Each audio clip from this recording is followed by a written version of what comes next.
Craig Romney cooking up some lunch and heating up a crowd of campaign volunteers Thursday. We're never doing this again.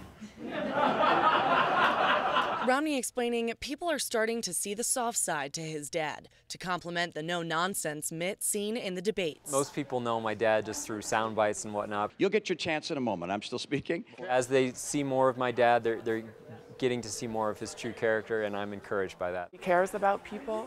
I think the impression in the media right now is that he doesn't have feelings. He's kind of more like a machine. He actually got the first question. He added his dad is looking to help folks just like those in southern Colorado. He's going to do everything he can to help families get back on their feet again. Families like Kristen Silvers, a local supporter and former Marine. It's important that people know that he has a heart and he does take time out of his own busy life to help people that need help. Complete with meet and greets and a burger barbecue, the family-style event gave Craig a chance to share some memories. I was probably 13 or 14.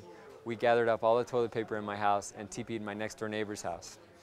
And I was excited the next morning to look out the window and see the toilet paper hanging down from the trees. Then it was back to taking calls and trying to raise support for their candidate here at the El Paso County Republican office. We've got a great base of volunteers here who are working hard for us, and we know they're making a big difference for us. Sam Baranowski, Fox 21 News.